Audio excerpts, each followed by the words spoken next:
continuar falando sobre o que eu venho falando há um tempinho. Falei sobre os precursores do Espiritismo, né? Falei sobre Sócrates, Platão, falei sobre o Iluminismo, sobre alguns iluministas que antecederam Kardec. Tem um pouquinho de Kardec também, o iluminista, né? E aí eu quero falar sobre esse legado do Kardec, o legado kardeciano, o que Kardec fez e deixou para a gente. Antes nós vamos lembrar um pouquinho sobre o Espiritismo. Então, o que é o Espiritismo? Para não ficar achando que eu fico batendo na mesma tecla, é porque sempre quando transmite, a gente não sabe quem está assistindo, né? Então a gente fala várias vezes. É aquela velha história, né? Água mole, pedra dura, tanto bate até que for, né? Então a gente vai falando, repete, até entrar na cabeça. Então, o que é o Espiritismo? O Espiritismo é uma doutrina espiritualista. E ela trata das relações dos espíritos com o mundo terreno. É isso que o Espiritismo faz, o Espiritismo faz. É uma doutrina que trata dessa relação dos espíritos com o mundo terreno. Ela tem características específicas. Mas as principais características do Espiritismo são duas. Primeiro, estimular a fé raciocinada, sempre a fé pela razão, né? Por isso que eu falei do iluminismo na última palestra. E também esclarecer os temas, não só de forma religiosa, mas também de forma científica e de forma filosófica. Não somente falar de religião, mas ir além nas explicações. A fonte de ensinamento do Espiritismo, né, é a mesma das outras religiões. De onde vêm os ensinamentos? A fonte é a mesma, o Evangelho de Jesus. É de lá que vem a fonte. De lá que tira os ensinamentos e surgem as explicações. A diferença é que a prioridade moral do Espiritismo está no Espírito que dá vida, no Espírito que vivifica, não no Espírito que pune, no Espírito que castiga. Muitas religiões mostram um Deus que castiga, que traz punições, né? Que tem inferno. A diferença do Espiritismo é essa. Usa o Evangelho de Jesus, mas traz o Espírito que dá vida, não que pune. Tá? Por isso, o Espiritismo não se prende a dogmas. Ele não tem dogmas, não tem proibições, não fica impondo nada. A única coisa que pede é que a gente tenha uma fé raciocinada, não uma fé cega, certo? Por causa disso, o Espiritismo valoriza também todos os outros segmentos, as outras doutrinas, religiões, que busquem o bem da humanidade. Não quer impor nada a ninguém. Se você está fazendo bem, está ótimo, né? Ele busca o bem da humanidade. Essa humanidade que, por causa do materialismo, tem passado por muitos momentos difíceis, momentos inquietantes e precisa de muitos esclarecimentos para as suas angústias. E o Espiritismo veio trazer isso, porque é uma doutrina que trata de temas que, mesmo que foi escrita há quase 200 anos, né, em 1857, o primeiro livro, os temas parecem muito atuais. Se você for pegar para ler hoje o livro dos Espíritos, você vai ver que as perguntas lá trazem esclarecimentos que parecem problema atual, de hoje, né? Então, por isso que o Espiritismo vem trazendo esse, como se diz, um oceano de luzes para as dúvidas humanas. Porque também ele traz uma palavra que não é só para consolar, traz uma palavra que é para traçar um plano de luta para o homem. Olha, nós queremos te dar um caminho para que você possa lutar e mostrar que essa luta, para que o homem aprenda que essa luta não é um milagre de Deus, mas essa luta para você chegar na perfeição, para você chegar onde Deus quer que você chegue, você precisa de conhecimento, você precisa de esforço, você precisa trabalhar, você precisa servir ao outro, né? Precisa de serviço, precisa trabalhar a sua evolução e principalmente você precisa do aprimoramento do próprio eu. Você precisa trabalhar a sua reforma íntima, o aprimoramento do seu eu. Então é isso que o Espiritismo tenta fazer. Não precisa impor, mas a gente quer, né, o Espiritismo diz assim, a gente quer mostrar um caminho, esclarecendo. Só isso. E aí então veio a terceira revelação e Kardec nos deixou um legado. Então, pela revelação dos Espíritos, né, então o Kardec, o que ele fez? Ele se tornou codificador de uma mensagem que antes era muito complicada, porque Jesus falava por parábolas, nem todo mundo entendia o que Jesus queria dizer, né? Então Kardec veio trazer, codificar essa mensagem que era pautada no quê? Na lógica e no diálogo direto com o mundo espiritual. Então agora nós vamos aprender diretamente com os Espíritos. Nós vamos ter essa relação com eles. E aí ele tornou esses conceitos que antes eram muito complexos, tornou um pouco mais acessível, um pouco mais inteligível, para que as pessoas pudessem aprender mais sobre essas questões do mundo espiritual. Não era só falar que Deus une, ou existe céu, ou existe inferno. Não. O que é esse céu? O que é esse inferno que as religiões falam, né?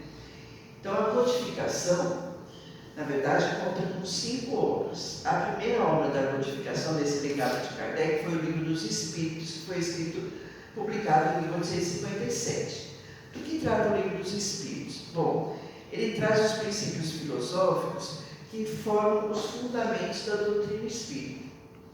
Então é um livro de perguntas e respostas, são 1018 perguntas com respostas, e traz os fundamentos da doutrina. Então, veio explicando, olha, essa é a nossa cartilha, vamos dizer assim, o Livro dos Espíritos é a cartilha. Então, essas 1018 perguntas, feitas por Kardec aos médiuns, respondidas pelos Espíritos, trazem toda a base fundamental do Espiritismo, da doutrina. Ok. Depois que a gente trouxe o Espiritismo, agora precisa aprender a lidar com o Espiritismo. Aí em 1861 apareceu o Livro dos Médiuns. Nós apresentamos a doutrina, agora vocês precisam aprender a trabalhar com a doutrina. Então o que é o Livro dos Médiuns? É esse guia prático sobre mediunidade. É como você vai trabalhar com essa doutrina, aborda essa relação do mundo espiritual com o mundo físico e como você vai fazer para trabalhar com isso. Mas a gente precisa de uma base moral para trabalhar também. E aí veio o Evangelho segundo o Espiritismo em 1864. Então nós temos o que é a doutrina, temos como trabalhar e agora precisa a base moral. E essa base moral tem que ser fundamentada no Evangelho de Jesus. Aí surge o Evangelho, que é o Evangelho de Jesus, mas segundo a visão espírita, explicado pelo Espiritismo. E aí, para ver a compatibilidade dos ensinamentos de Jesus com os ensinamentos espíritas, certo? Depois disso veio o livro O Céu e o Inferno, em 1865. Bom, já que nós explicamos, agora a gente precisa mostrar como que é a justiça de Deus, pela visão espírita. E aí veio o livro O Céu e o Inferno, vem examinando toda essa justiça de Deus sob a ótica do Espiritismo, sob a ótica espírita. Então mostrando a reencarnação, discutindo essa questão da alma depois da morte. Então, a pobreza e a riqueza, então Deus está sendo injusto? Não. Pelo processo da reencarnação, você entende por que alguém nasce pobre e outro nasce rico. Por que alguém nasce doente e outro nasce com uma saúde perfeita. Então vem mostrando nesse livro O Céu e o Inferno como funciona a justiça de Deus. E o último livro de Kardec foi a Gênese, que abordou então, foi em 68, a criação. E aí a gente passou a aprender que os 7 dias, cada dia valia a milhares de anos, né? Eram eras. E aí a Gênese veio explicando para a gente como foi a criação de Deus, os seus milagres, como aconteceram, e falando sobre as leis naturais de Deus. Então, a obra de Kardec é só isso aí? Somente esses 5 livros? outras publicações de Kardec também importantes. Logo depois do Livro dos Espíritos, ele começou a publicação da Revista Espírita, foi em 1858. O que era essa Revista Espírita? Ele fazia reuniões, né, com os grupos espíritas, e na troca de informações ele ia juntando e publicava mensalmente. A Revista Espírita existe ainda hoje. Depois do desencarne de Kardec, a Revista Espírita ainda continua existindo, só que hoje ela só existe digitalmente. E ela é publicada pelo Conselho Espírita Internacional, mas desde 2020 só digitalmente. Não existe mais a Revista Espírita física, né? Só digital. Logo após o Livro dos Espíritos, ele também fez o que é o Espiritismo, que é um resuminho, basicamente um resumo do Livro dos Espíritos, respondendo as perguntas mais comuns. E a última publicação, que não foi feita por Kardec, mas é uma publicação referente a reflexões de Kardec, são obras póstumas. Em 1890, que foi publicada após o desencarne de Kardec, em textos que, depois que ele foi codificando, né, montando os livros, ele fazia anotações, ele fazia reflexões do que ele pensava, o que ele entendia. E aí se tornou esse livro Obras Póstumas. Então, na verdade, toda a obra de Kardec é uma obra importantíssima. Toda ela traz muitas informações importantes. Só que o Livro dos Espíritos, ele foi o primeiro.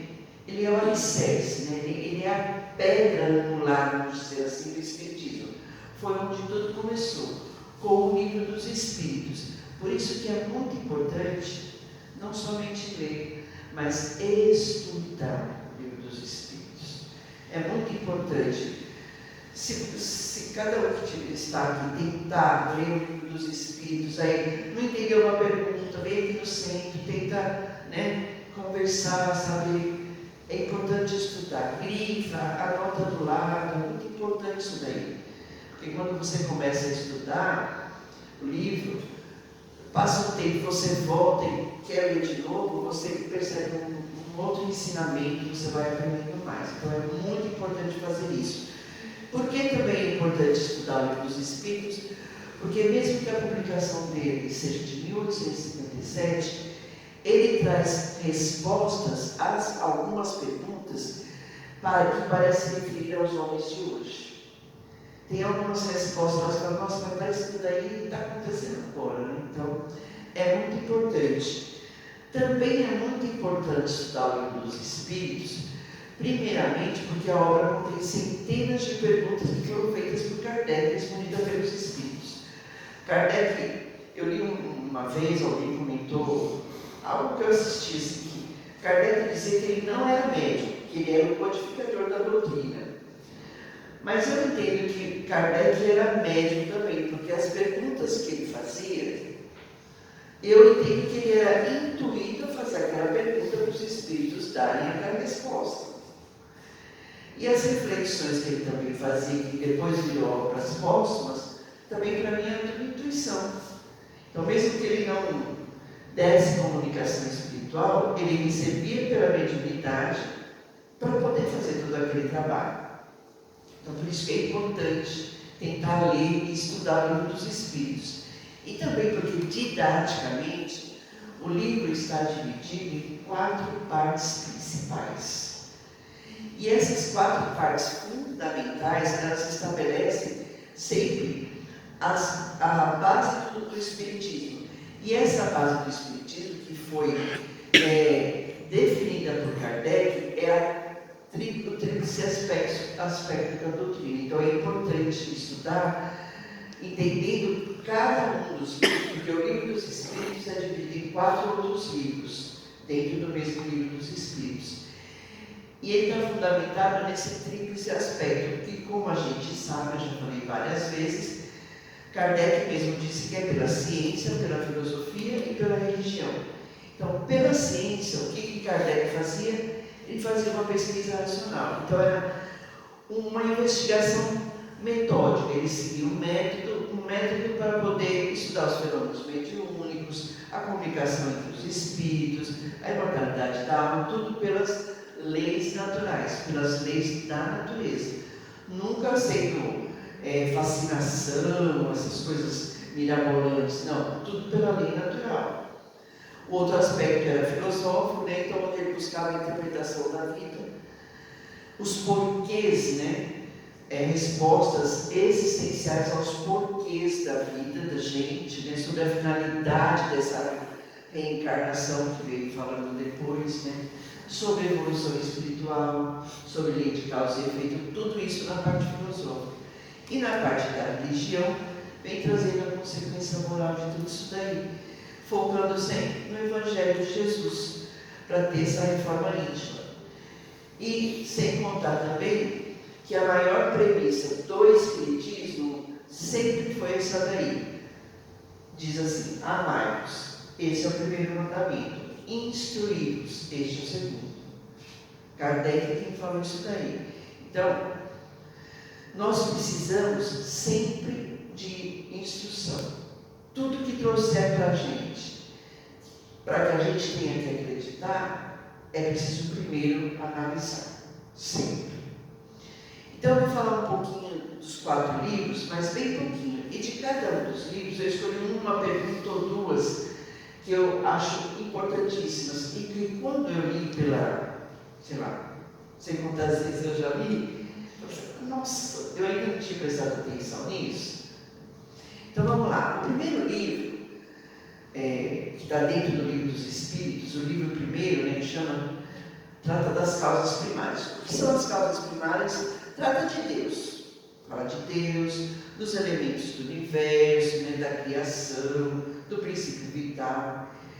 E aí, a primeira pergunta que Kardec fez, né, para os espíritos, ou seja, para o médium e os espíritos responderem, ele perguntou assim: que é Deus? Essa foi a primeira pergunta. Eu fui procurar várias traduções e vi assim: ele não perguntou quem é Deus, ele perguntou que é Deus. Olha que interessante, né? Por isso que eu falo que ele era intuído, né? E aí eles respondem: Deus é a inteligência suprema, causa primeira de todas as criações. Então, Deus é a inteligência suprema e nós somos o quê? O princípio inteligente. Então, o princípio inteligente é filho da inteligência suprema. Lá na pergunta 10, diz assim: ó, o homem pode compreender a natureza íntima de Deus? Será que nós já temos condições de entender essa natureza íntima de Deus? Daí eles respondem assim: não, é um sentido que lhe falta. A gente ainda não tem condições de entender o que é Deus. Só que aí tem a nota do Kardec. Aí Kardec coloca assim: o homem só compreenderá o que é Deus quando o seu espírito não estiver mais obscurecido pela matéria. Enquanto a gente está aqui, a gente tem uma noção do que é Deus, mas a gente ainda não consegue compreender totalmente, né? Então o homem só vai entender quando ele se afastar da matéria. Aí ele vai se aproximar de Deus. Por enquanto a gente só tem uma vaga ideia das perfeições de Deus. E aí chega na pergunta 13, Kardec pergunta assim, porque nós falamos isso, né, como seres humanos. Então, quando dizemos que Deus é eterno, Deus é infinito, Deus é imutável, Deus é imaterial, Deus é único, é todo-poderoso, é soberanamente justo e bom. Quando a gente fala tudo isso de Deus, a gente não tem uma ideia completa dos seus atributos. Quer dizer, a gente está falando tudo isso e ainda não dá. Aí eles respondem assim: do vosso ponto de vista, sim, porque credes tudo abraçar. Então, dentro do nosso ponto de vista, tudo bem, né? Mas saber que há coisas acima da inteligência do homem mais inteligente, e para as quais a vossa linguagem limitada às vossas ideias e às vossas sensações não tem expressão adequada. Então isso quer dizer o quê? Que a gente ainda está muito longe de entender realmente o que é Deus. Não quem é Deus, mas o que é Deus, né? O livro segundo trata do mundo dos espíritos. Então explica a origem dos espíritos, a sua encarnação, a sua natureza, fala sobre desencarnação, sobre mortalidade, sobre evolução, traz até uma escala dos espíritos, né? Inferiores, superiores, medianos, e vem explicando que tipo de espírito que existe. Mas tem uma pergunta lá que eu achei tão interessante e eu nunca tinha pensado nisso, eu passei a pensar nisso. É a pergunta 82, diz assim, ó: é exato dizer-se que os espíritos são imateriais? O espírito é imaterial? Aí eles colocam assim, responde, né? Como se pode definir uma coisa quando faltam termos de comparação e com uma linguagem insuficiente? Pode um cego de nascimento definir a luz? Se você chegar para o cego e falar assim, ai, isso aqui é uma maçã, ela é vermelha, o cego nunca viu o que é vermelho, ele vai saber o que é vermelho? Não. Então nós somos cegos em relação ao que é o espírito. Não dá para a gente saber o que é um espírito, né? E aí ele diz assim, ó, ainda continuando, né? Imaterial não é o termo. Incorpóreo seria mais exato. Porque sendo o espírito na criação, ele deve ser alguma coisa. Ele ia ser nada. Sendo uma criação, ele é alguma coisa. Então o espírito é matéria quintessenciada. É matéria que pertence à quinta dimensão. Quando eu falei de perispírito aqui, eu falei das dimensões, da primeira, segunda, terceira, quarta, quinta. Fui falando. Então, o espírito é matéria que pertence à quinta dimensão, mas que não existe analogia para nós ainda. Nós ainda não conseguimos entender, porque é uma matéria tão etérea que nós não conseguimos perceber o tipo. Nós, quando fala assim, vê isso, então você vê perispírito, você vê corpo espiritual. O espírito é a essência, é o princípio inteligente. Então a gente ainda não tem condições de entender que tipo de matéria é quintessenciada que forma o espírito. Então, a palavra imaterial não exprime exatamente o que é o espírito, porque imaterial pressupõe-se o quê? Inexistência completa de matéria, ou seja, o nada, sem estrutura, sem consistência. E o espírito, ele é nada? Não, ele é algo. Então ele é matéria quintessenciada. Não é fantástico a gente ter um livro que foi escrito há quase 200 anos falando isso daí? É demais, né? E aí ele continua dizendo, quando eu li isso daí, a explicação lá, eu lembrei da novela lá, A Viagem, que passou há pouco tempo, né? Que passava eles lá no plano espiritual, né? Todo mundo se via, se abraçava. E aí diz assim, ó, o espírito, porém, ele é algo real. Lá no plano espiritual, ele se percebe tão concreto como os homens se percebem na Terra. Só que o que ele se percebe lá são os corpos espirituais, o corpo espiritual. Porque o espírito é o princípio inteligente.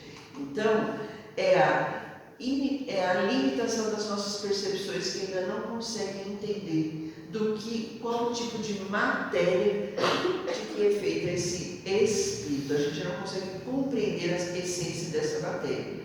De uma forma leiga, a gente poderia chamar de matéria espiritual, ou matéria cósmica, ou matéria fluídica. Não dá ainda para a gente saber qual que é.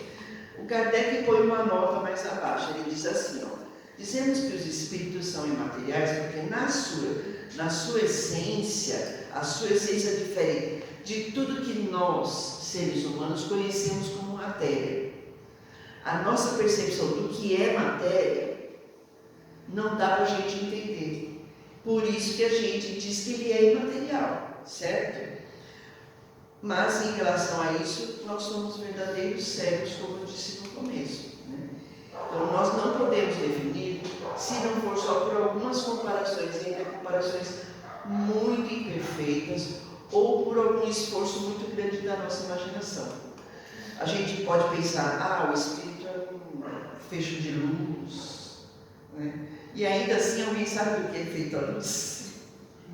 Que tipo de matéria é feita a luz? Né? E ainda é difícil para a gente. Então ainda falta para nós, como seres materiais, compreender isso daí. O livro terceiro trata das leis morais. Eu já falei das leis de Deus, as 10 leis aqui, né? Não as de Moisés, as 10 leis naturais. Então, o livro terceiro do livro dos Espíritos fala dessas leis também. Então, dos deveres do homem para com Deus, para com o outro, para consigo mesmo, sempre abrangendo as leis naturais de Deus, que são as 10, a lei da adoração, lei do trabalho, lei do progresso, lei da destruição, lei da conservação, né? As 10 leis naturais de Deus. Mas tem uma pergunta lá que eu achei muito interessante. É a pergunta 729. Diz assim, ó: se a destruição é necessária, porque é uma lei da destruição, é uma das leis de Deus. Se a destruição é necessária para a regeneração dos seres, por que a natureza os cerca de meios de preservação e de conservação? Porque tem a lei de conservação e tem a lei de destruição. Por que o ser humano, né, ou todos os seres precisam lutar para preservar e conservar a vida se existe a lei da destruição, se tudo precisa ser destruído? Fica estranho, né? Aí os Espíritos responderam assim: para que a destruição não chegue antes da época necessária, ela tem que ser assim. Então, só é assim para que a destruição não chegue antes da época necessária. Por isso que, pelas leis naturais de Deus, por exemplo, a eutanásia, que eu já falei aqui também, é um crime de lesa natureza, segundo a visão espírita. Por isso que o aborto é considerado assassinato, é um crime para o espiritismo, porque você está destruindo antes da época necessária. É preciso que exista a destruição? Sim, mas que aconteça na época certa. Então, toda destruição antecipada, ela entrava no desenvolvimento do princípio inteligente. Porque às vezes mesmo uma pessoa que está sofrendo na cama acamada e fica muito tempo lá sofrendo, o princípio inteligente está aprendendo a lição. Então, você cometer a eutanásia, você vai estar aprendendo isso. E não pode, né? Então, Deus deu a cada ser a necessidade de viver e de se reproduzir. Por isso que ele precisa preservar a vida. Mas a destruição também é necessária. Se todo mundo fosse imortal aqui, não cabia mais ninguém na Terra. Então, precisa. Então, para o Espiritismo, destruição não é aniquilação. Na verdade, ela é uma transformação, é uma mudança necessária para a renovação. Por isso que muitas coisas precisam ser destruídas, né? É para que os seres consigam melhorar, é para o melhoramento dos seres vivos. Então, destruição e preservação, elas trabalham juntas para a evolução do princípio inteligente do ser espiritual. Elas mantêm o equilíbrio natural de todos os seres, né? E permite que esse princípio inteligente amadureça, a maturação do princípio inteligente, e aí pelas sucessivas encarnações, destrói, acaba, vai, volta, reencarna. Então aí ele vai amadurecendo, vai melhorando. E aí a gente chega no último livro, que é o 4º livro dentro do livro dos Espíritos, que fala das esperanças e das consolações. Daí vem trazendo, aí falando das penas, né? Que não existem penas, né, eternas, né? Existem os resgates, das recompensas futuras, fala de vida após a morte, fala de felicidade. E aí eu fui buscar uma pergunta que falasse de felicidade, quero saber, quero procurar. A 922 diz assim, ó: a felicidade terrestre é relativa à posição de cada um. O que basta para a felicidade de um para o outro não basta, é a infelicidade do outro. Então, há uma medida de felicidade comum a todos os homens? Não existe uma medida de felicidade comum para todo mundo ser feliz? Existe. É simples a resposta que eles dão. Eles dizem assim: para a vida material, é a posse do necessário. Para a vida moral, consciência tranquila e fé no futuro. Olha como é fácil ser feliz. for sendo necessário, consciência tranquila e fé no futuro. Não precisa mais nada. Gente, o que me deixa assim de boca aberta é que isso foi respondido há quase 200 anos. Nós estamos falando do livro dos Espíritos. Então, o que você precisa para ser feliz? Ter o necessário materialmente, ter a consciência tranquila e fé no futuro. Só isso, aí você vai ser feliz. Sempre. E aí vem a nossa, lógico que Kardec, né? Aí vai perguntando. Aí na 942 ele disse assim, ó, certas pessoas não acharão um pouco banais esses conselhos para ser feliz sobre a terra? Não verão neles o que chamam de verdades repetidas? Não dirão elas que, em definitivo, o segredo para ser feliz é saber suportar a própria infelicidade? Ou seja, aceita que dói menos, né? Faz de conta, né? Então, vai levando, vai com a barriga que dói menos. Aí os espíritos respondem assim, muitos dirão isso, que sim, né? Muitos dirão, mas ocorre com eles o mesmo que com certos doentes, a quem o médico prescreve a dieta e eles querem ser curados sem tomar o remédio e continuando a se predispor às indigestões. Ou seja, eu quero ficar de boa fazendo as mesmas coisas que eu fazia, eu não quero mudar. Mas como é que você quer ser feliz se você não vai mudar? Estou te passando um remédio, você quer continuar igual? Não vai dar, né? Então é fácil ser feliz. E eu quero assim, sempre deixar claro, isso me deixa cada vez mais.